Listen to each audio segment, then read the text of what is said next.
So let's see what comes for you. The 7 of Swords, the 3 of Swords, the 2 of Cups, and the 10 of Pentacles. And the overall energy card is the 4 of Pentacles. Sorry, the 2 of Pentacles. Interesting reading. In fact, you have no major arcana cards. And 2 swords at the beginning of the month, and 2 pentacles and a cup in between. So if we think of the beginning of April for the first 2 weeks, this could be a little bit of a argy-bargy energy time. The swords are generally denoted as being periods of, or energetic vibrations of a little bit of verbal discourse, and sometimes slightly negatively, and just things not going quite as smoothly as they do, or as they could.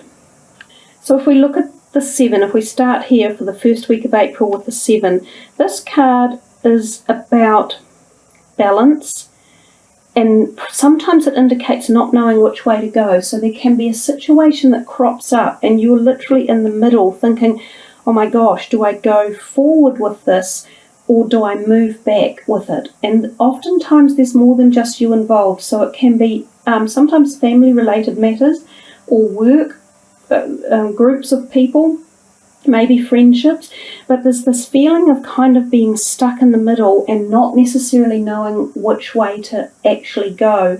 And if you find yourself in a situation like that, sometimes meditating on it or listening to the advice of others can be helpful as well. The swords can represent, as I say, verbal stuff. So it could be around discussions or situations where communication or words in one way or another are involved. So it does have a yellow background, which to me indicates that maybe through a certain amount of time and effort, and you've got to put the effort in, that the situation can be resolved and you can move forward. And often the yellow indicates intellect as well. So it's definitely to do with mind or communication or thoughts or words, something along those lines. If we think of it in terms of health and money, it certainly wouldn't be a time to go out gambling or taking big risks. The card suggests be cautious. Be cautious of what's going on behind you. Be cautious of who you're dealing with. Check things, especially check any documents you're signing, any legal contracts or obligations, and don't necessarily trust what other people are saying. Like, don't go, oh, okay, no, I imagine you're quite right, and we'll go and do it. Do your homework, do your checking, and make sure that you are involved in the right type of activities as well. So if you're doing anything underhand, it will come to the surface. Now, if we move on to the second week and we see the 3 of Swords, this can indicate relationship issues, and it can indicate 3 people, and it can be walking away from and a little bit of sorrow around it.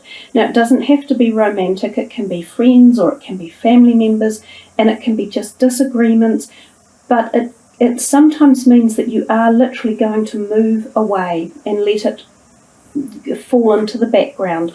And it's odd that he's looking this way as well. There's a whole message here or feeling as if you are going to be letting something go and let it flow away from you. And I think if that occurs, know that that's the time for it to happen. You know, people and situations come into our lives for a reason, and sometimes it's not for very long, and sometimes they are meant to just ebb on by and pass out of our lives. And as distressing as it can sometimes be, it's inevitable. And the less we hang on to that, and the less we stay in any negative emotion around it, the quicker we can actually move forward. And interestingly enough, the card right next to it, which is sort of the 3rd week for you in April, is this beautiful 2 of Cups. The 2 of Cups can often suggest new beginnings with romantic inclinations. It can be meeting a new partner. It can be, if you're already in a committed relationship, this can be the reconnection of the commitment, of the love that you feel, of the sharing of really it's an incredibly beautiful card from the perspective of trust, love, joy, harmony, happiness between two people. So we often view it from the perception of a romantic liaison, but it can also be family members or good friends, and it gives off beautiful, positive, happy vibes. So your third week feels much lighter and easier to work with than the first half of April. A lot of people dearly love to see this card come out in their readings, especially if they are looking for new partners. So be on the look for a new partner if that's what you're wanting, Pisces, because there could be someone out there in that third week of April for you. If we come to this card, the Ten of Pentacles, you've got two pentacle cards in your reading, which is often associated with finances, and the two swords, which we've already gone over. The Ten of Pentacles is another card that's known as a prosperous card that a lot of people want to have turn up in their readings. So we definitely see this latter half of April as being more settled for you and more happy and sort of more positive energies. It's often about happy families, similar to this card. The love of just feeling satisfied in your home life. You may do some socializing or some group activities that involve other people. You may find an increase in finances as well. So you may get some slight windfall, whether it be from a small inheritance or a small win of some sort, or someone hands you some money, because it could be family-related money. It could even be a gift for a birthday or, I don't know, or an event or something. It's generally positive. So even if you were looking at it from a health perspective, it's positive. It does say you've perhaps got a lot of options on your mind, or you've got a lot going on. That would be the only thing I can think of. It could be telling you to slow down a little bit and enjoy the love around you and your friends and your family. So take the time out to smell the roses is perhaps the other message that's going on there.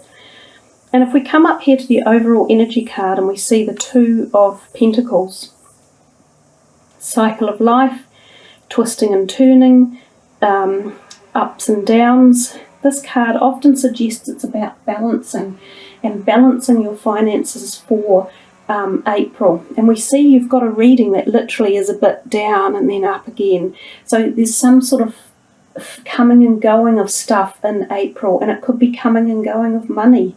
And this could be the coming at this end, and it might be a bit flat or slow at this end. It insinuates that you've got the goods to do it, so make sure your budget's up to date, make sure you're paying the right people the right money that need it at the right time. I also think of this as trips, because we see in the background boats and the ocean, so sometimes it indicates you might be planning a trip, or you might go on a small trip, which would be really nice. So that might be a focus point for you in April as well. Well, Pisces, you've got a really cool reading.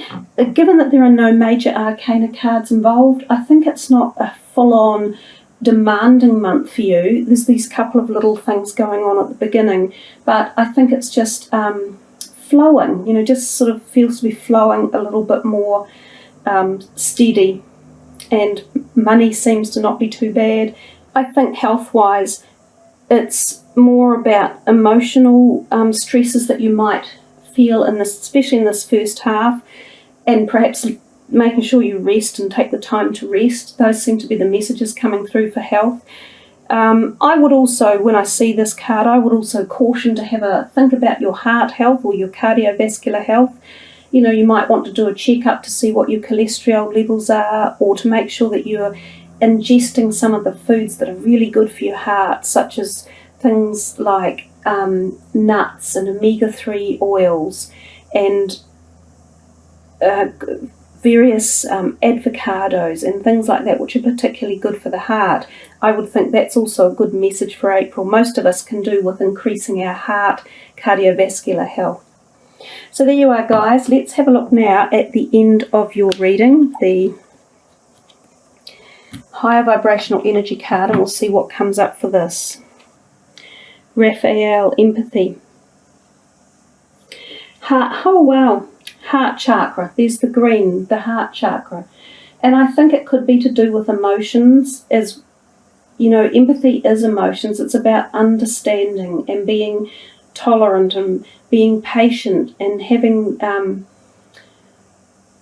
it's about having the compassion for yourself in particular and others, and compassionate about situations that might occur in your life. Raphael is the healing angel, and I do think of healing the heart, both at the physical and emotional level. So I think the message we just had before about the heart, when I pointed to it, it's going to play out twofold for you.